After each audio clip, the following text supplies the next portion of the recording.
second of a series of session that we've introduced on how to write abstracts. The last session was how to write a panel and roundtable lightning round abstract. This is on how to write individual paper abstracts.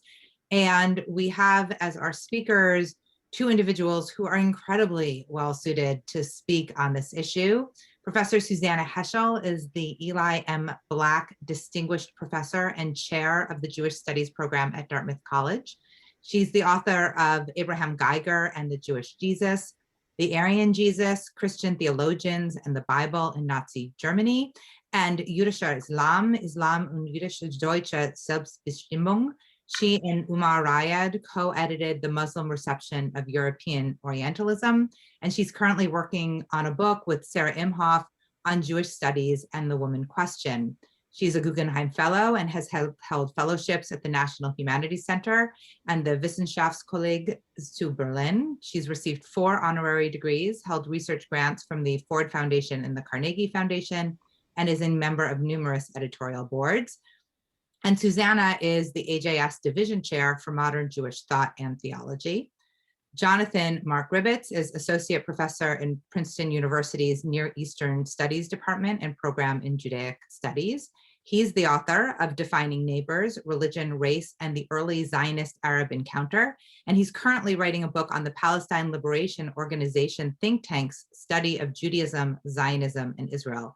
He's been presenting papers at the AJS since 2009. I don't want to think about when I've been presenting papers since, but he presently serves on the AJS's program committee. So with that, I'll hand the floor over to Susannah and then Jonathan. Thanks very much, Robin. It's great to be with everybody. And let me just say at the beginning, we will have, of course, questions and discussion. But I want to also say that if anybody would like to contact me privately, my email address is heschel@dartmouth.edu. You can also find it by Googling my name. So, and I'm happy to talk privately with anybody. So I want to say a few words about how I view abstracts. I first of all would like to suggest that an abstract is like a first kiss. It's a promise of good things to come. So an abstract should be a promise of a paper that's going to be interesting. It may have brand new discoveries from an archive, for example, but it also could be a reinterpretation of well-known data. It could be a new theoretical perspective. Most of all, the topic should be intriguing. It should answer some kind of a why question. It may offer a new method, a new way of thinking, a new paradigm. That's also intriguing. But I also want to emphasize that you shouldn't worry if you're a graduate student or it's the first time that you're proposing a paper, because actually often it's the work of graduate students and postdocs and new people in the field that can be the most interesting, the most original, fresh, original, unique viewpoint. So don't hesitate. At the same time, I want to say, don't be too obscure. Because if the paper is too obscure, it might be hard to find a session to fit it into. And also don't be too obscure with some of the theoretical models, because sometimes it's hard for some of us to understand, for example, what Jacques Lacan is talking about in a given paragraph. Now, remember that it's AJS, it's an academic organization, so you don't want to present something that you would be presenting to a Jewish community group, let's say. And then also an abstract should be a promise that you know how to write. So not too much a passive voice. We want to know that your paper is going to be a lively presentation. And now I also just want to say some things that I think everybody knows already, that you don't want to present material that's already been published or that's going to be published and appear prior to the AJS meeting where you're presenting your paper. You should use the opportunity of giving a paper in order to get feedback from the questions, but also just from the act of reading a paper out loud to your colleagues. I always learn a lot just from hearing my voice and hearing all the mistakes or the things that I haven't really addressed properly and so on. And then finally, I would say it's important to keep in mind HAS commitments. So when you present material, for example, in a foreign language, be sure you have an English translation. Make sure that your paper is gender inclusive. If you're going to give a talk about what it's like in a particular synagogue, don't just talk about the men, and vice versa. Watch your language, watch the material, think about issues of homophobia, of disability, racism, sexism, anti-Semitism, ageism, and so forth, to keep all of those in mind, that you don't make a misstep on those kinds of issues. And again, I think that one of the most exciting things is reading the abstracts and finding out what people are working on and feeling that it is a big promise of something wonderful to come. So thanks, and I'll turn.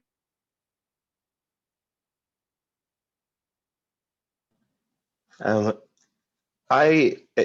the screen freeze, or can you hear me? You could hear me. Okay, great. Thank you so much. It's really an honor to be doing this with Professor Heschel, and a pleasure to see many of you today.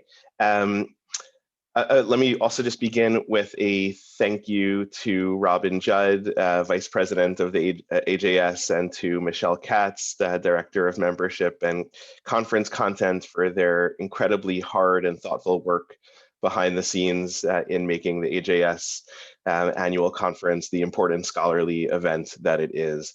I think Professor Heschel gave us a really great opening to what a paper abstract ought to be, and giving us sort of like the basic guidelines of what the important things that you should be thinking about. I'm going to talk now a little bit more about some of the nitty-gritty, and then we'll open it up to a conversation about both the big and the small. So let's see if I can turn the page here. There we are. So an abstract, I hadn't thought of it as a first kiss, but I did think of it as having just one purpose, and that is, it's a document that is meant to convince division chairs to include the proposed paper in a panel. In other words, it doesn't, it really is just meant for that singular purpose, to convince a set of people that this is a paper that is worth including in a panel. So what I say here, that you want to convince division chairs to include this. What exactly are division chairs? Well, the AJS has a number of divisions, and Professor Heschel is the chair of one of them. But as you see here, there are numerous divisions. This year, in fact, there is a new one called Disability Studies that I have starred here, but there are a whole bunch of others. And chances are, if you feel like you belong in AJS, and we hope you do feel that you belong there, you'll find a home in one of these or more of these divisions. And so when you submit your abstract, you are going to note which division or divisions you think it might fit well into. And so at the other end of that, that is like when you click submit, it doesn't just go into the ether or go into some machine that spits out an answer whether you've been accepted or not. It goes to real live people like Professor Heschel, who then get to read what you've written. And so what you want to do is convince someone like Professor Heschel that it's worth including your paper that you've submitted on your own, right? As you know, some people will submit papers as part of panels that are pre-formed, but some of us will submit papers just on their own. We haven't yet found the right group of people with whom to work. We haven't yet made those connections, and part of coming to the AJS might be in order precisely to make those connections, and we want to help you do that. So you want to try to convince someone like Professor Heschel that this is a paper that is worth including, and that there's somewhere to include it, right? So what makes a division chair decide to spend the effort to find or create a panel for your paper? Well, just as Professor Heschel said, they are excited by the argument that you're making. And importantly, it fits somewhere, right? It fits as part of a conversation that people who are presenting papers, other people who are presenting papers at the AJS are having. And so what you need to do in your abstract is to convince the division chair that your argument is exciting, and to persuade them that the division chair that there is somewhere where they could place this paper. So how do you do that? How do you write a proposal that accomplishes the mission of convincing both that the paper is exciting and that it fits? So I propose that you ought to include within your proposal the answers to, or to address in some way, 4 questions. And I'll go through them one by one, but just to lay them out here. First, what is the paper's research question?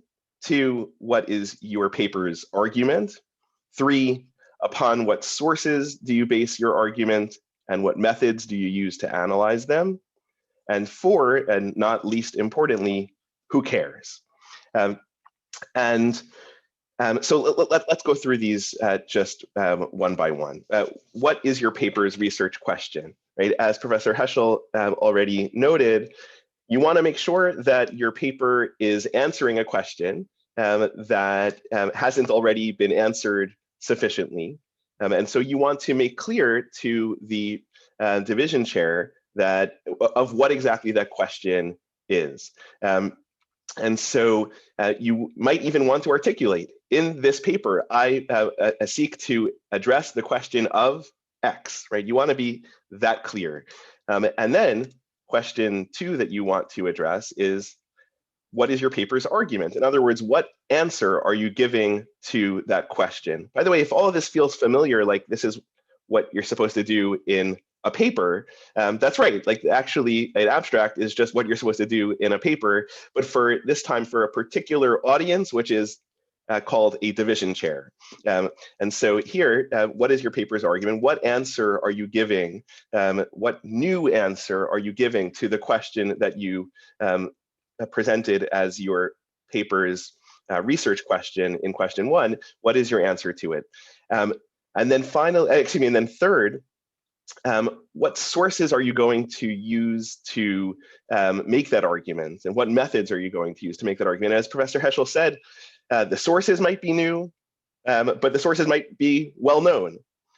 Similarly, the methods might be new, or the methods might be well known. But there's something here that's new in allowing you to answer the question that you have raised and to make your argument. And you want to be clear in your abstract about each of these items, right? The division chair should know this is a paper that is using archival research done in this and that archive, or this is a paper that is using the following research methods that haven't yet been applied to this particular question. The division chair shouldn't have to wonder or guess what sources you're going to be using or what methods you're going to be using to analyze them. You should make that very clear within this very short document. And finally, the question of who cares, right? Now, really, most importantly, you want to make sure that you convince your division chair to care, because those are the people to whom you are addressing this document. But ultimately, of course, the division chair isn't just choosing what she or he or they care about, but rather they are choosing these based on what they think that those within the division care about. So you want to be clear in your abstract about the sorts of big questions within your subfield, within your division, that this paper is engaging with. You want to be clear about the sorts of arguments that have been made in the past about this sort of question that you are either advancing or revising. You want to be clear about the sort of themes that you are touching upon or addressing within the paper, so that the division chair knows, oh, okay, well, I don't exactly have a panel of papers on this particular question or on this particular place in the world or on this particular community, but I have papers that touch on similar themes that have been submitted to my division and that I could put together under the title of the theme rather than of a place or a community and so on. So those are the 4 questions, right? What is your question? What is your answer? What's your argument? How are you going to make that argument? In other words, what are you basing it on, and what sort of methods are you using? And then who cares? The AJS was kind enough to collect for us a few recent successful abstracts. And so I'll just show you how, when I looked through them, I was able to try to identify each of these 4 questions being addressed either explicitly or implicitly within them. And these abstracts, I should note, are available on the AJS website, so no need to try to copy them down as you're watching this, but they're available on the website. And maybe Michelle, would you be so kind as to send out the link to that through the chat so that everyone can see that? Oh, looks like something has maybe already just come in. Thank you so much. So one of them is an abstract about a paper on the image of the Jew in the opera and the comedy of the image of the Jew in the opera.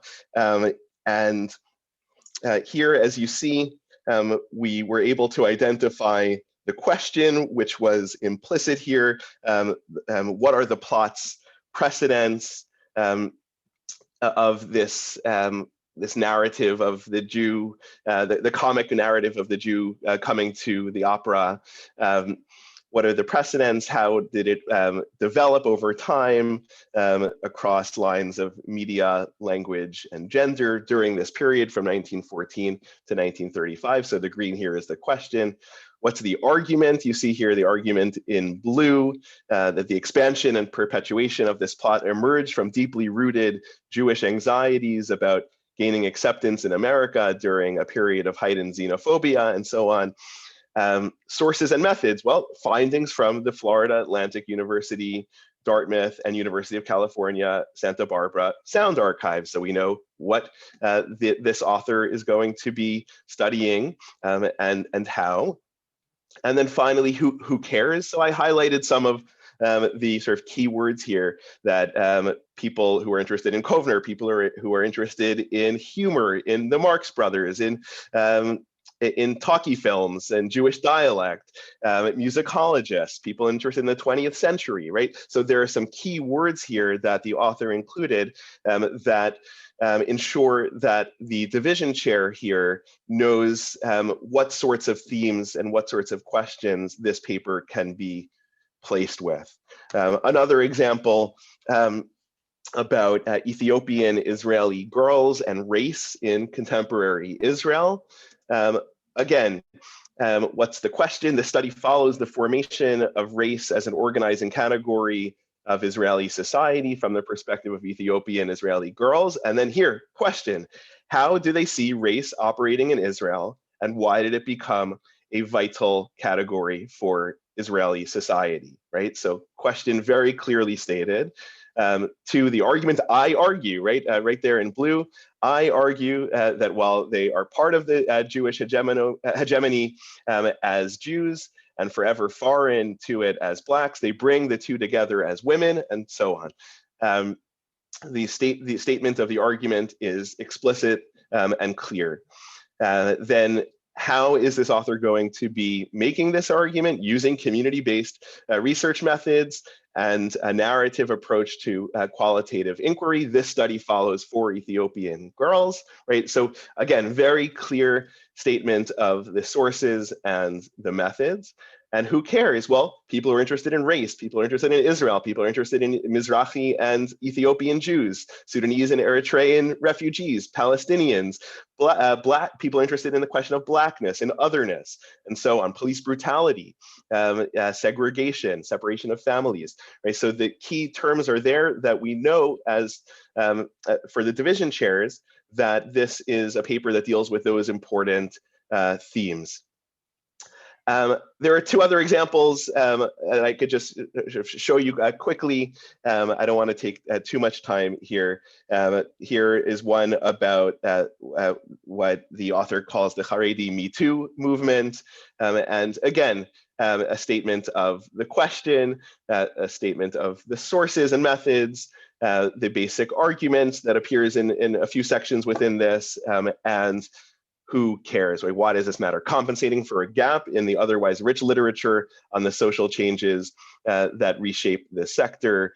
This discussion also contributes to the literature on the handling of social ills, sexual violence, secluded religious and other minority groups, right? So those are the main topics in the who cares. Finally, on the question of modern Orthodox and ultra-Orthodox realignments. Here we have a paper that tells us, asks the question of why this is happening, right? Traditional Orthodox divisions are collapsing as modern Orthodoxy, quote, slides to the right and ultra-Orthodoxy more confidently engages with broader society. The question is, as you see at the end, why is this happening, right? And the author presents the author's argument here in that middle section, explains the sources and methods, right, based on a range of printed and online publications, statistical surveys, and election results. And then who cares? Here are the implications. And who else cares? Samuel Heilman and Adam Furziger, right? So identifying individuals, identifying scholars, and identifying big questions. So that is, I mean, basically, I would suggest that when you draft out your proposal, you just make sure that you have these questions here identified, and you could even, color code it as you wish, but just to make sure that the division chairs to whom you're sending this are very clear about what it is you're asking, what it is you're arguing, how you're going to make the argument, and why they and others within the division ought to care. Finally, the deadline for abstracts is April 29th at 5 p.m. on the East Coast. Generally, it's best to send these off early so that you don't have to worry about technical problems at the end.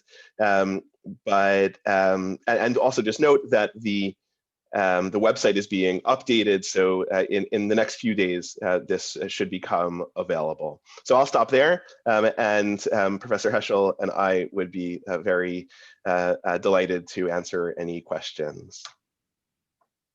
We're a small enough group that I think we can kind of mix it up, and if people want to ask questions verbally, they can, or raise their hand, or wave at me, or pose them in the chat. And in fact, one question's already been posed in the chat by Ryan Zohar. Question for the panel: is it considered a faux pas to mention the names of other scholars in the field with whose work we're engaging, or is it better to do that, not to do that? What are your thoughts about naming other people who are working in the field? Well, I would say it's not at all a faux pas. On the contrary, it's good to situate one's own scholarship with the work that's already been published by others and show where you're either supporting or disagreeing, modifying, etc. So indeed, yes, that shows that you are doing what we're supposed to be doing, which is engaging the scholarly discourse on this topic. Yeah, I agree. One question that was sent to me in the chat was, how do you know which division chair, which division you're in, which division chair you might wish to how do you know? You gave us the list, and yes, you might even be able to identify, let's say, that first and second, because you can choose, a first division and a second division. But what are the ways in which one might be able to best identify which division or which divisions are the right divisions?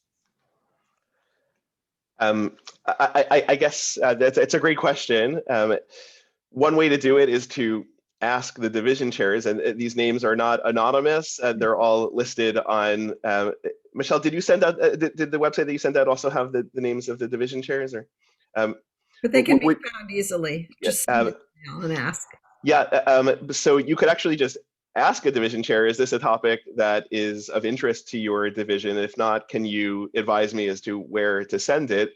These are all regular, nice people who I assume would be happy to answer those sorts of questions.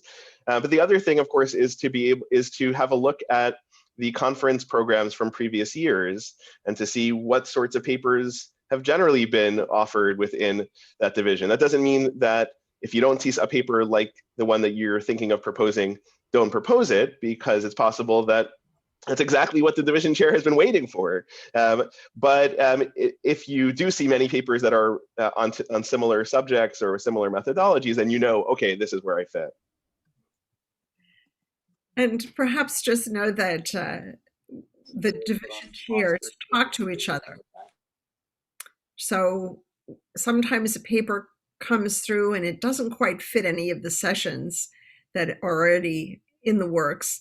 And so people will send it to other chairs of other divisions and say, do you have something that would be suitable for this particular paper? So we communicate, and don't feel that if you send it to a particular division and it doesn't fit, that it would be rejected outright. No. Everybody tries to do whatever is possible to organize things so that the greatest number of terrific abstracts, all the terrific abstracts should be accepted somehow. So we work on your behalf. That's the point.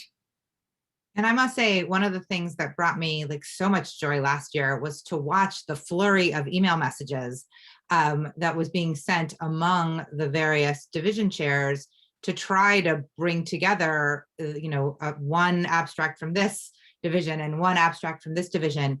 I know that she wasn't slated to formally speak, but Olga Gershenson, who is another one of our division chairs, is here. And Olga, I didn't know if you had anything you might want to add to this question about finding kind of the division, especially since I think your division also is this highly interdisciplinary one. So I feel a little bit bad calling on you, but sorry. No, I'm so glad to chime in. And Susannah and Jonathan, thank you so much for doing this. I think this is fantastic. I think you should do it like AGS kudos. You should do it every year.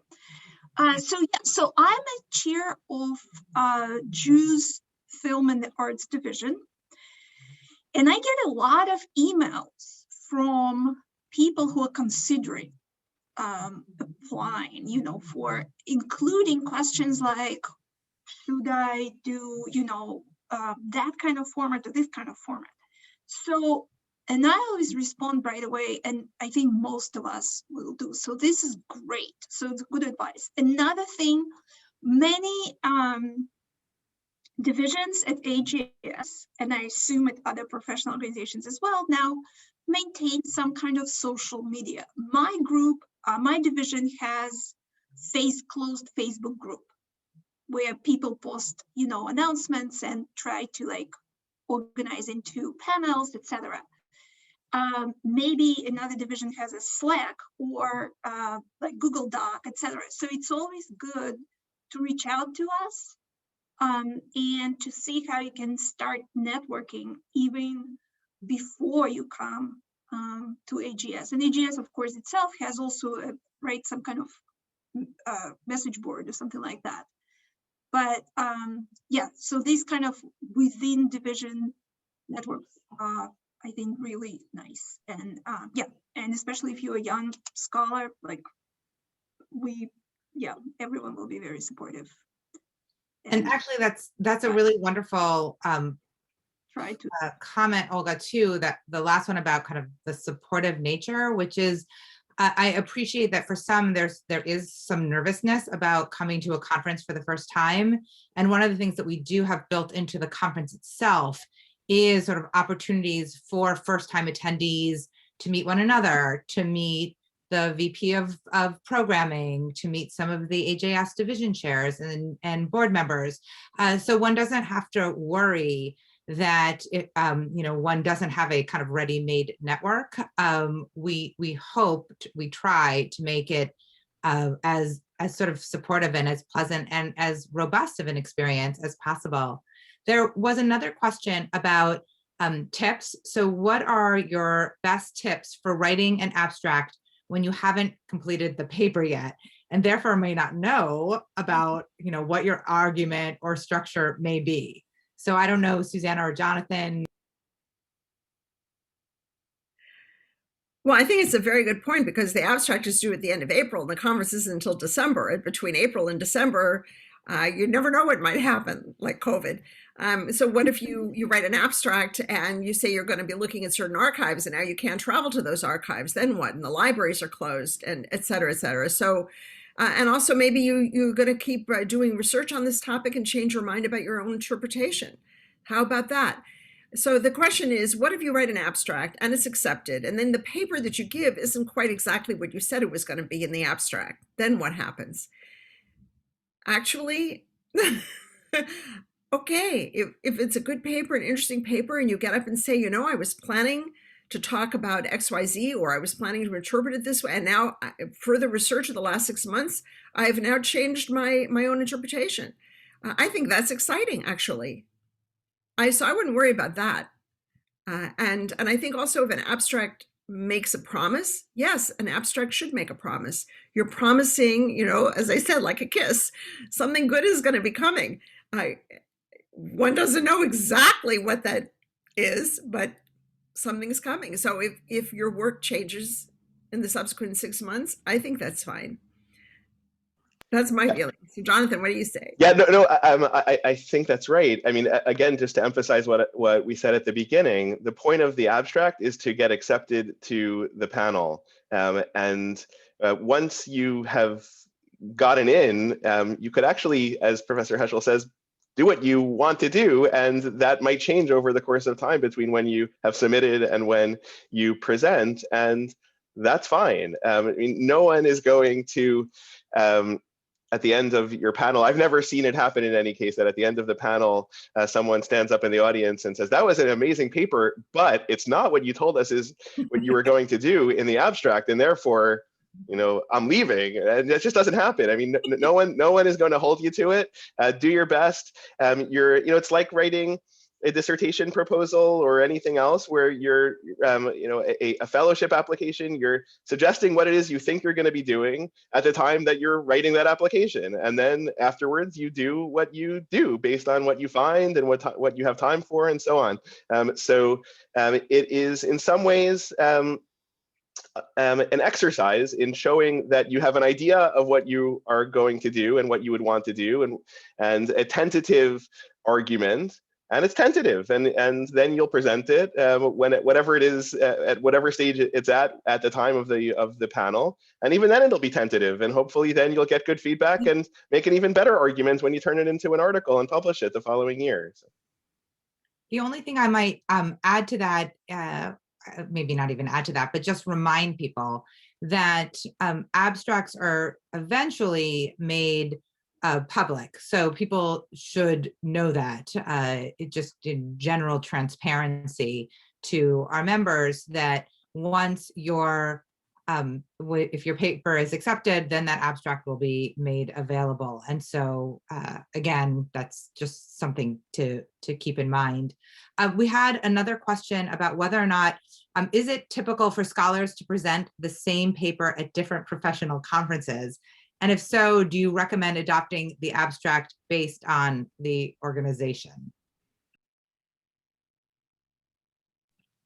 That's a tough one. Robin or Michelle, are there actual policies about this question? If so, would you mind just telling us them? I would say, and Michelle, but I mean, my rule of life is that I say something and then Michelle corrects me. But I don't think we have a clear stated policy that this, can't be something that's ever seen the light of day. But we do have in the verbiage of the kind of conference that this is supposed to be new work. Is that right, Michelle? Yeah, I have to check to see if there's actual language about specifically if it's been said elsewhere. It certainly can't be published elsewhere in advance. That is definite, but I will check.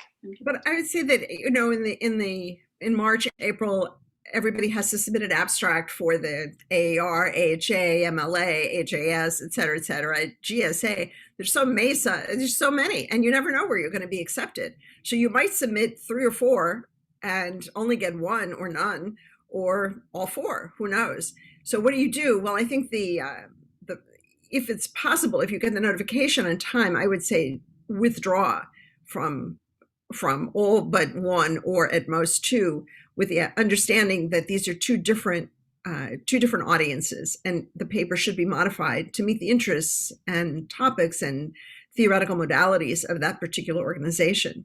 So yes, I think a paper would be quite different if it's presented to MLA or AHA and so forth. So I would modify. I just want to say one other thing. I know sometimes people are anxious to give their very first paper. I just want to say that, if you've been already accepted to graduate school, if you have a passion for the field and there's a topic that really interests you, don't worry about it. Come and give a paper. Talk about it. And your paper doesn't have to be the final, conclusive, determinative conclusion of the dissertation that you're going to write. It can be a paper that presents some thoughts about how one might approach a particular topic. It can be a paper that's looking at different ways of thinking about a problem, for example. So the AJS should also be seen as an opportunity to learn just as part of graduate school education, and not be viewed as something that's only for advanced scholars. On the contrary, it's an opportunity to refine your own seeking in the field.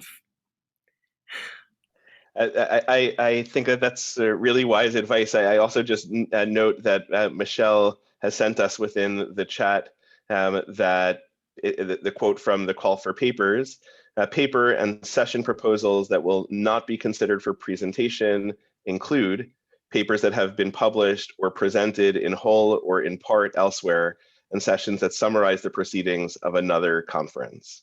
So it sounds like there is an actual rule about that, though I also agree with Professor Heschel that there's something to be gained by presenting similar material at the AJS and in other fora that have different audiences with different backgrounds and different interests and different methodologies, and so I think if it's this might not be according to the letter of the law, so sorry, Michelle, but I think if you adapt it in some way that makes it more appropriate for the AJS, and you're also presenting it somewhere else where you're going to get helpful feedback from a different perspective, that seems like it would be worthwhile. Also, it's not exactly clear, according to the text, whether it can't be presented. It won't be considered if it's been presented before you propose, or if it's been considered, or if you presented it since between the proposal and when you actually present. So you might be able to get away with that technicality. And I should say, I mean, based on some of our conversations last year at the program committee level, there's a recognition and an acknowledgement that we write and present different papers for different contexts. And so in that sense, it's not really the same paper. I mean, if it's indeed the same exact paper, you've got bigger problems than the fact that you've presented the same paper, right? Then this is a question about your adroitness and understanding of the audience and with which you are presenting. But I also want to underscore, and I think Jonathan and Susannah both tapped into this a little bit, a chapter is not a conference paper, right? A chapter is a chapter, right? An abstract and the conference paper that comes out of the abstract is, a piece of that. And so, you may find that one of your either dissertation chapters or book chapters then leads to, several different conference papers, because you're sort of attacking and working with various parts of that larger argument. So you shouldn't sort of think like, oh my gosh, I've already presented, part of chapter 3 last year. Well, you might be presenting part of chapter 3, for the next several years because you're really working on chapter 3, and that's okay. Are there other questions? There's been sort of a slowing down. Any last sort of queries? If not, any last comments from either Susannah or Jonathan? Just a thank you to all those who are here with us, to Professor Heschel for doing this with me and for guiding me through this, and to Michelle and to Robin for their very, very hard work. So as always, Michelle has reminded me of something that might be helpful for people to know, because people may be wondering, like, why is it that we have both somebody from that's a division chair and the program committee here? So the division chairs do their work, right? They read and rank the submissions that they receive. And if they receive individual abstracts, they often try to bring those abstracts together in some sort of panel. That then all of that gets sent to the program committee, which then does the final evaluation. So the program committee is sort of the group that's up on the balcony looking down at the dance floor to try to figure out, like, what should this larger conference look like? And so that's partly why the division chairs do that sort of ranking work, so that the program committee can then receive that and say, oh, okay, let's see how these division chairs ranked the sessions. And perhaps there are it's a terrible word for it, but we call orphan papers. So perhaps there were individual abstracts that they thought were amazing, but they just couldn't find a home for. Then that gets sent to the program committee. And a lot of what we do is look at some of these abstracts and say, okay, how can we bring some of these things together in conversation? What would that look like? Who might be a really good chair or respondent who'd be able to do that weaving? And so that's why both Susannah and Jonathan have very different kind of, both different and same perspectives on the abstracts, because they experience them and meet them at different points in the process. And again, I just want to reiterate, if you have any questions, you certainly email me and I think anybody else, but also to discuss an abstract before you've finished it and ready to submit it. If you just want to talk about how it looks thus far, first draft, whatever. So I'm easily reachable in email. Heschel@dartmouth.edu. So, and I'm sure the same is true for everyone at AJS and all the division chairs. And I do think that the abstracts that we receive are incredibly stimulating and interesting and exciting. It's great, really, to see the new kinds of topics. And Jonathan presented some in the PowerPoint that he put together. And you can see just from those the kind of interesting, exciting work that people are doing. It's new, it's fresh, it's really wonderful. So we really appreciate the involvement of as many people as possible. Never hesitate. I think AJS is exciting when people who are coming for the first time to present their work give us really some new insights that are wonderful. So thank you, Jonathan and Robin, Michelle, everybody. Together, and hopefully together in Chicago in December. Is that going to happen? Yeah, so the plan is absolutely for us to meet in Chicago in person. We're really looking forward to it. We've been speaking with the hotel and making sure that everything can be in place. There was just now a question about whether we have an overarching theme. So this isn't an association where, each year we say, okay, this year's theme is X, Y, or Z. Instead, when you go to the website that lists the division chairs both sort of encapsulate what the sort of general description of their division is, as well as identify themes that they're really interested in. And very often those themes come out of conversations that have happened over the past year within the division. So you'll have a sense both of what does this division look like, but also what are some of the themes that they're raising. And if you ever have any questions about theme or fit, feel free. And yeah, Susannah. Yeah, I just wanted to say that we're asked each year as division chairs to come up with some suggested topics. Those are just suggestions. And generally, I try to think of things that people might not automatically think of. So, but they're not, they're not exclusive by any means. Any topic is welcome, so these are just suggestions and you can ignore them. It's not a problem. Yeah, I mean, one of the things that I found fascinating was how many of the division chairs identified disability studies as something that they were very interested in.